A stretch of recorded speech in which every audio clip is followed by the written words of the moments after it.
Hello दोस्तों, स्वागत है आप सभी का। आज हम आपको सुनाएंगे बंदी छोड़ दिवस जो मनाया जाता है उसका इतिहास क्या है।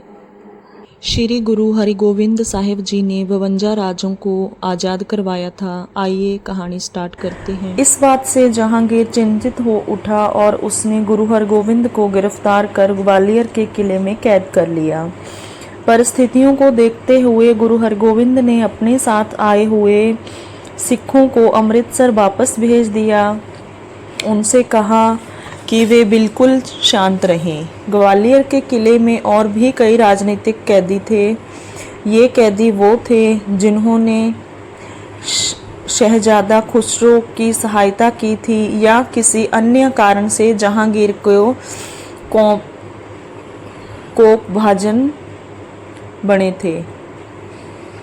ग्वालियर के किले के इस कैदखाने के बारे में प्रसिद्ध था कि जो भी व्यक्ति एक बार इस कैदखाने में आ जाता है उसकी लाश ही यहाँ से बाहर जाती है।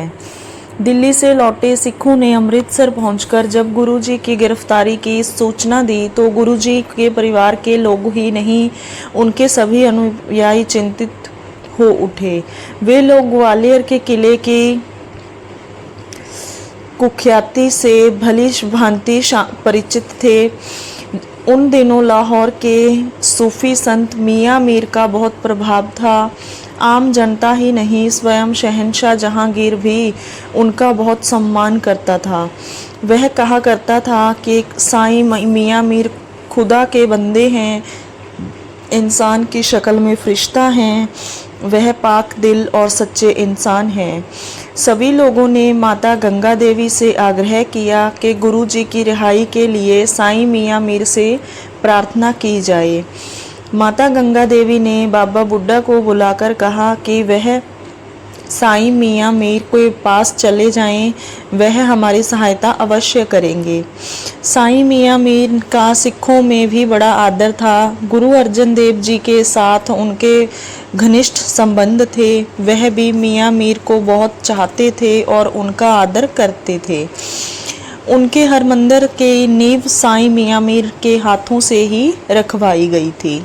साईं मियाँ मीर दीवान चंदू शाह की हरकतों को अच्छी तरह जानते थे।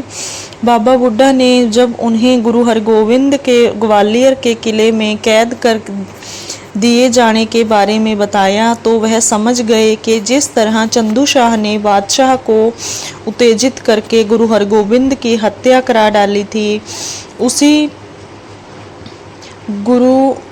गुरु अर्जन देव की हत्या करा डाली थी, उसी प्रकार वह उनके बेटे गुरु हरगोविंद को भी समाप्त कर देना चाहता है। बाबा बुड्ढा को आश्वासन देकर साईं मियाँ मीर उसी दिन दिल्ली की ओर चल पड़े।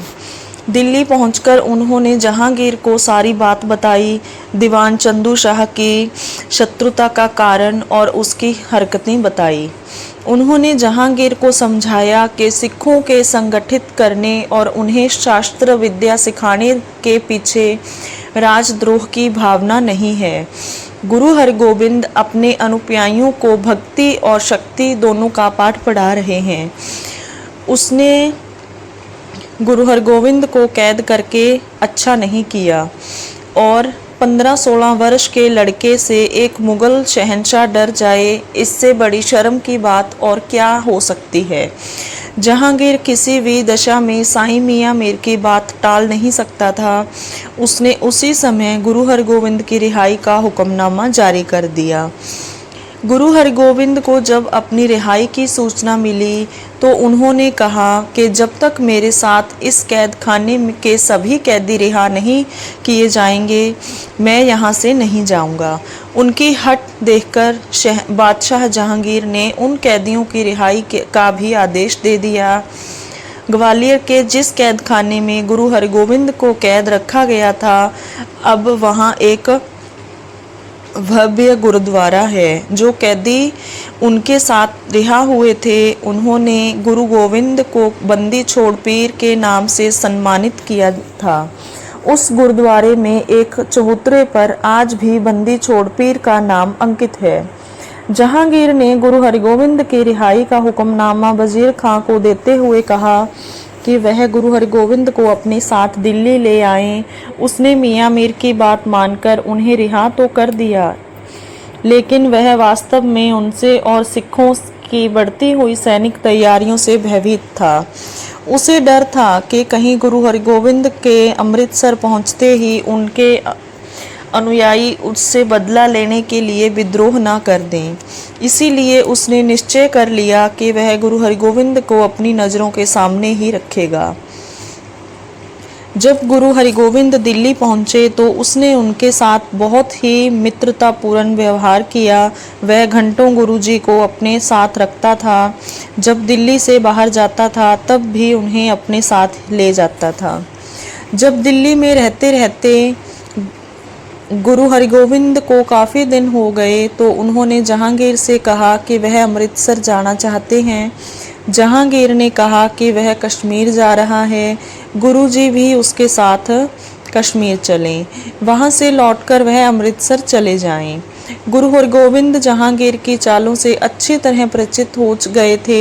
उन्होंने मन ही मन कुछ निश्चय किया और जहांगीर के साथ चल पड़े।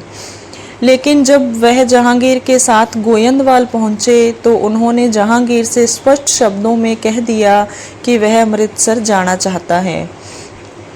गुरु हरगोविंद की बात सुनकर जहांगीर ने अपना कार्यक्रम तत्काल बदल दिया। बोला, चलिए मैं भी आपके साथ अमृतसर चलता हूँ।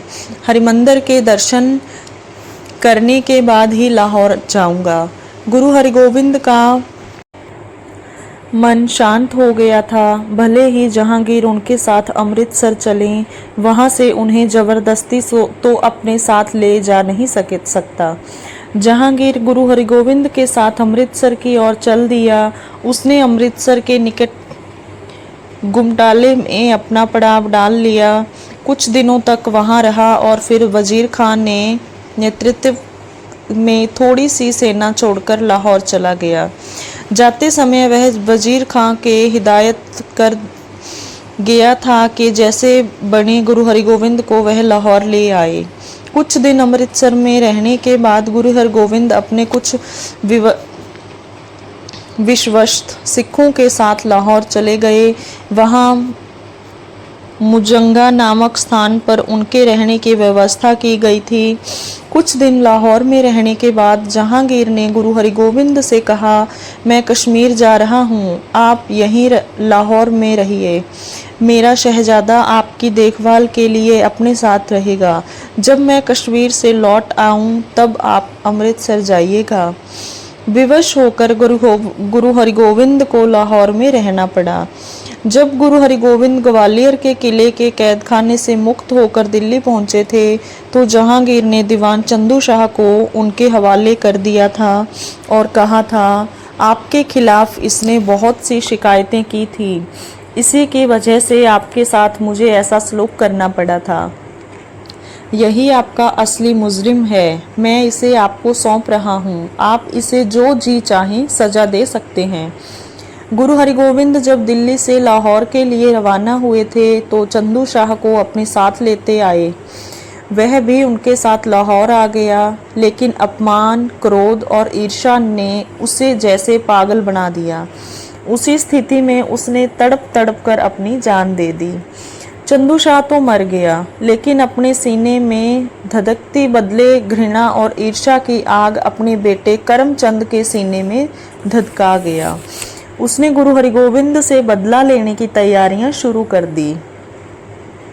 सन 1687 में जब मुगल सैनिकों ने श्री हरिगोविंदपुर पर आक्रमण किया तो वह मुगल सेना के साथ था, लेकिन लड़ाई करते हुए वह गुरु हरगोविंद के हाथों ही मारा गया। कश्मीर से लौटते समय जहांगीर की मृत्यु हो गई तो गुरु हरगोविंद अमृतसर आ गए और फिर अपने अनुयायियों के धर्म का उपदेश देने लगे। जहांगीर की मृत्यु के बाद उसका बेटा शाहजहां दिल्ली के सिंहासन पर बैठा। उन दिनों शाहजहां लाहौर में था। उसकी सेना के कुछ अधिकारी शिकार खेलने जंगल में गए। उसी जंगल में गुरु हरगोविंद भी अपने जवानों के साथ शिकार खेल रहे थे। अचानक शाहजहां के सैनिक अधिकारियों का एक सफ़ेद बाज जो उन्हें किसी पक्षी के पीछे छोड़ा था, उड़ते उड़ते गुरु हरिगोविंद के शिकारियों के साथ लग गया। शाहजहां के शिकारी उस बाज को खोजते खोजते गुरु हरिगोविंद के शिकारियों के पास पहुंच गए। उन्होंने अपना बाज मांगा तो गुरु हरिगोविंद के शिकारियों ने बाज देने से साफ इनकार कर दिया। आज की कहानी को यहीं पर समाप्त करते हैं। गुरु हरगोविंद जी की आगे की साखी आपको पार्ट 3 में मिलेगी। उसके लिए आप हमारे चैनल को सब्सक्राइब कर लीजिए। वीडियो अच्छी लगी हो तो लाइक करें, अपने फ्रेंड्स के साथ शेयर करें। Thank you.